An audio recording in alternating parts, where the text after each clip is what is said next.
kinachotokea mtandaoni anakiposti haraka. Rais amezungumza, wa Marekani, maybe Irani viongozi wamezungumza, maybe Israel, yeye wa kwanza kuposti. Mabomu yamepigwa, yeye wa kwanza kuposti, ambao ukiangalia impact kama hiyo Dubai watu wameanza kufungwa. Unamshauri nini Mtanzania ambaye ana miemko katika habari hizi za vita? Sio Dubai tu peke yake, ni nchi nyingi wanafanya hivi. Unaweza kumshauri nini? Postia tu hizi taarifa za hivi vita.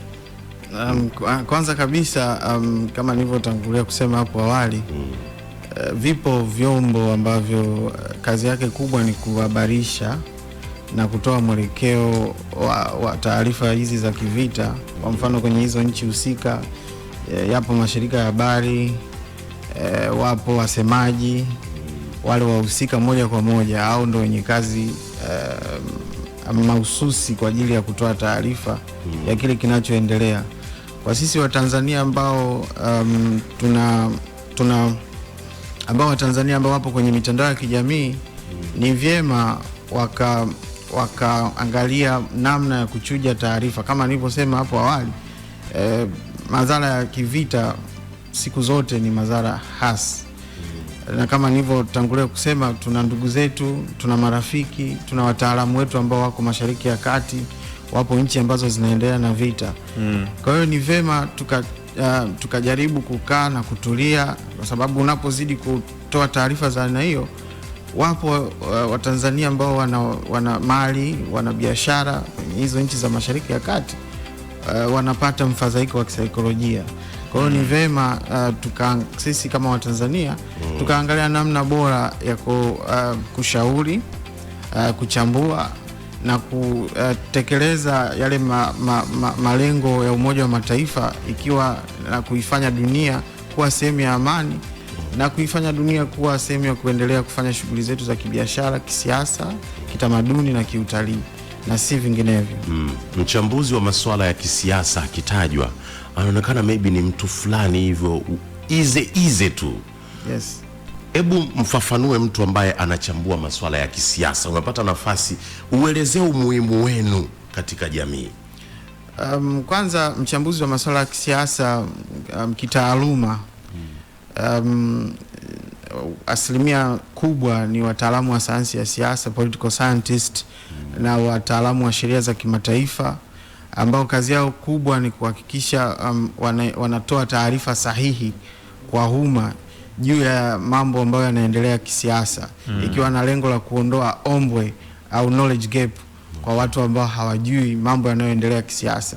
Huko mtaani kama mnavyosema, wanasema siasa, ukisikia siasa unajua labda ni kitu fulani ambacho si cha kweli, yani kina uongo mwingi, kina uongo saundi kabobo nyingi. Yani kwamba mwanasiasa anakuwa kabisa. Lakini hapana, siasa ni maisha yetu ya kila siku. Kwa sababu kwenye siasa ndo kuna watu ambao wanafanya maamuzi ya kisera, kwenye siasa kuna watu ambao wanafanya maamuzi yetu ya kiuchumi, kwenye siasa kuna watu ambao wanafanya maamuzi yetu ya kiutamaduni, kwenye siasa kuna maamuzi yote ambayo yanatuongoza katika miongozo yetu ya kila siku. Nikitoa mfano, Uingereza, Uingereza kwa Malkia, yeye ni sehemu ya uongozi katika siasa ya nchi ya Uingereza. Kuna baadhi ya vitu vingi ambavyo walivifanya ambavyo mpaka leo sisi tunaathirika na ile ni siasa. Kwa hiyo ukisema siasa haina mchango kwetu, unakuwa hujaielewa vizuri. Mfano, milo mitatu, hayo ni maamuzi ya Malkia. Si lazima hivi. Yaani nakwambia, yeye anachomaanisha kwamba siasa ndio ilisababisha hizo scripti. Yes. Kwa hiyo siasa ndio ilisababisha hii milo mitatu. Yes. Wazali mchezo tu.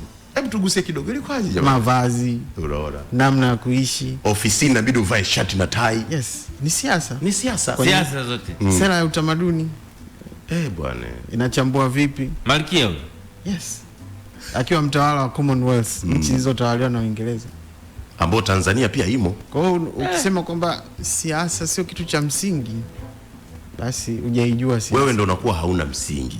Kwa hiyo tunahitaji wataalamu wengi wa sayansi ya siasa kutoa taarifa kwa umma, kwa sababu tunafahamu mtu asiye na taarifa sahihi ni rahisi kudanganyika na ni rahisi kumpotosha.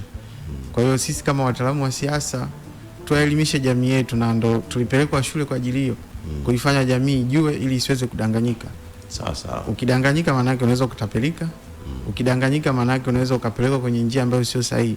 Na sisi tunafahamu kama jamii ya Kitanzania tunatakiwa tusonge mbele. Kwa hiyo sisi ambao tumepata nafasi ya kwenda kusoma, tunarudisha hii elimu kwa wananchi, wajue siasa, umuhimu wa siasa na mambo gani ya kuyafanya katika siasa, jinsi ya kutoa hoja ukasikilizwa. Maana kuna namna ya kutoa hoja na ukasikilizwa. Na kuna kwenye kitabu cha Mwalimu Nyerere kinaitwa Argue Don't Shout, yani utoe hoja na usiropoke. Ameeleza namna gani ya kutoa hoja zako katika nchi na zikaweza kuchukuliwa na watu husika ambao wako na mamlaka kwa ajili ya kuzifanyia kazi. Kwa hiyo mambo kama haya, propaganda. Yes. Moja